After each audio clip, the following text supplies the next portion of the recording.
saúde mental. Para nós espíritas, a gente pode dizer que esse quadro... Exemplificar, né, Gelson, tudo que até esse momento foi dito pelos colegas.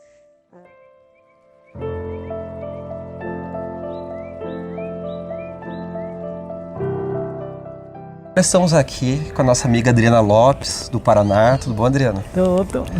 E ela vem nos falar sobre o autoencontro e o desafio da transformação. Adriana, por que o autoencontro nos coloca tanto medo? Por que às vezes parece um desafio tão grande para todos nós? Muitas vezes as pessoas que assistem o canal estão interessadas no autoencontro, no autodesenvolvimento, mas às vezes relatam, mas como que eu faço isso? Parece que as pessoas querem um mapa da mina, uma receita de bolo, e ao mesmo tempo existe esse medo, esse susto, né? Sim, é uma coisa muito difícil, porque a própria Joana nos coloca na série psicológica que o autoencontro é o grande desafio existencial, ou talvez um dos maiores desafios, exatamente por isso. Porque nós, quando mergulhamos na matéria, nós sofremos o esquecimento do passado. Sofremos a ação desse esquecimento e aí nós ficamos adormecidos. Aí Jesus fala, né? Desperta tu que dormes, porque nós temos esse estado de consciência de sono.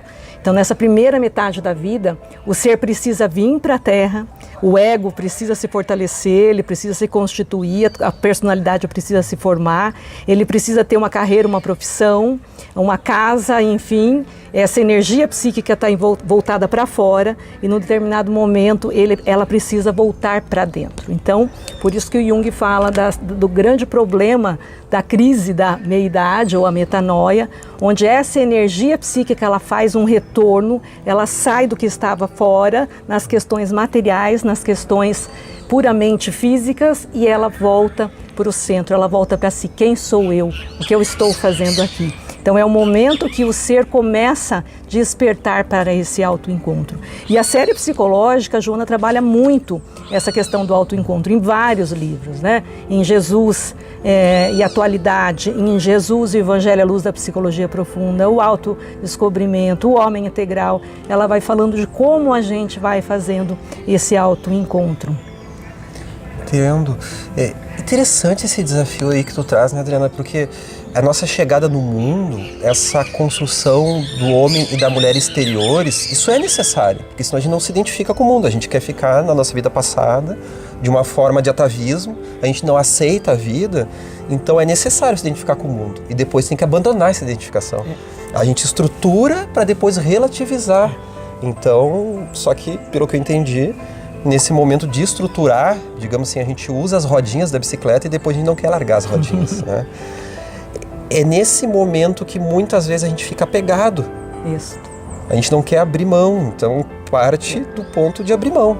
E nós precisamos da matéria para vivenciar, para experienciar. É apenas na experiência que nós vamos nos autoencontrando. Então, ao nos depararmos com os desafios que você fala, né, da vida, da matéria, de constituir um ego, de se fortalecer esse ego e de construir um mundo material que é necessário para que eu possa progredir. Então, eu preciso da evolução, venho para a matéria e encarno, vou experienciar, e aí o espírito entra em contato com o corpo, que vai trazer as paixões da alma.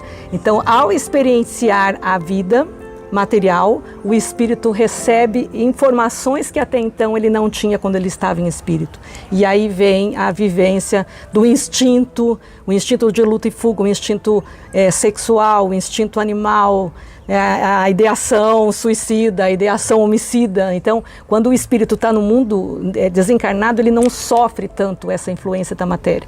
Por isso que para o espírito encarnar é um grande desafio, porque ele vai vir, ele vai esquecer a sua filiação, como a Joana trabalha, né? Ele esquece que é filho de um rei, e aí ele vai esquecendo de que ele é filho do rei, ele vai sendo escravo do Deus matéria. Então, viver a matéria pode fazer com que o ego se perda e fica preso nessa literalização, preso nessa questão material. E isso é um entrave para o desafio do autoencontro. Gera sofrimento. Gera sofrimento. gera sofrimento. E a Joana, ela fala, né, ela fala em 3 passos, claro que não é tão didático assim, né, mas ela fala da autoanálise para o autoencontro. E no autoencontro que nós começamos a reconhecer o que realmente nos convém, aí nós vamos rumar para a autorrealização. A gente pode se assustar com o que encontra nesse autoencontro? Porque há o medo, né? O ego, ele tem medo do desconhecido, né? Então, o ego, o James Hollis faz uma expressão que eu gosto muito, ele fala as lentes embaçadas do ego. Então, o ego, ele entende as coisas de forma distorcida.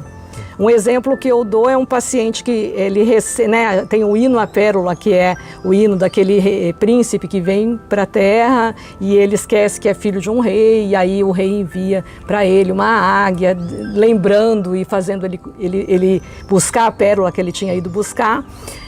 E de repente esse paciente entendeu isso de forma literal. Então isso é um arquétipo, é uma ideia, né? Então o self, aí você falou da dor, do sofrimento, é o mergulho, o mergulho a si, o self é essa pérola.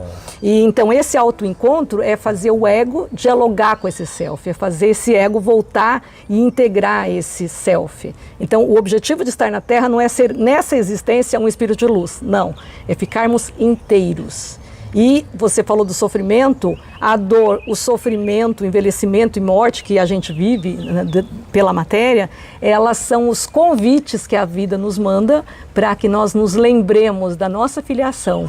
Porque com a experiência da dor, a experiência do sofrimento e da morte, eu entro em contato com o meu eu e descubro as minhas potencialidades latentes. Então até esse susto tem proveito. Tem que ter esse proveito, senão a gente não acorda, né? Então são os chamados do self. Claro, então é algo assim que é ruim para o nosso eu, a princípio, parece que é ruim para o nosso eu transitório, mas para o nosso eu imortal, para o nosso espírito que reencarna, com o objetivo de evoluir, de se aprimorar, de se encontrar, é um grande ganho.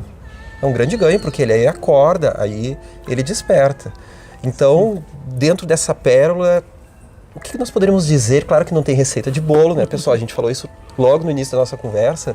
O que nós poderíamos dizer sobre técnicas, ferramentas que o indivíduo faz para esse autoencontro e para essa autorrealização? Joana traz, está lá na série psicológica. Ela diz que existem técnicas, sim, né? Então ela cita, por exemplo, a meditação, porque a prece. Então na prece nós fazemos um pedido. Na meditação ouvimos a resposta. Ela fala da visualização, que aí você imagina e dialoga com a imagem. E ela fala da reforma íntima, que é a partir daquele momento que o ser, ele tem a ideia de que do jeito que está não dá mais, ele precisa se transformar e ele tem que efetivar esforços e ter a coragem, porque é isso que você fala, né, que o ego tem medo, né, ele tem medo de fazer isso porque é algo desconhecido para ele, o ego entende as coisas distorcidas, então ele tem que ter a coragem para o autoencontro, porque tudo que é inconsciente, é um quarto totalmente escuro, a pessoa tem medo de entrar, mas se você acender um pouquinho, mínima que seja essa luz já vai iluminar e a consciência já vai ter um pouquinho mais de coragem de adentrar. Mais coragem. E a prece, a meditação, são ferramentas para que eu possa então ter um pouco mais de consciência desse encontro e desse caminho, de integrar o ego a esse self, voltar transformado, né? Então, resumindo, né, tem medo, tem uma certa dor, tem um certo sofrimento, mas a partir do momento que a gente vivencia isso também vai nos planificando, vai trazendo essa coragem que tu falou, porque a gente não está falando, né, pessoal, daquela coragem do mundo. Nós enfrentamos bandidos, nós enfrentamos outras pessoas, enfrentamos familiares, enfrentamos na justiça, enfrentamos na rua, no estádio de futebol, nos ringues ou nas guerras, mas estamos falando de um outro enfrentamento. Não é esse enfrentamento de uma coragem da brutalidade e da cegueira, mas é um outro tipo de coragem que se dá de uma forma simples, mas que tem a ver com esse autoencontro, né? Então é uma coragem diferente essa que está sendo trazida, né, Adriana? E pelo que eu vejo, tem uma satisfação e uma planificação, né? Sim, para o homem ficar inteiro, um homem integral. Isso aí então, pessoal. Agradecemos a nossa querida Adriana, que com certeza estará muitas outras vezes conosco aqui na TV Américas. Eu que agradeço, muito obrigada.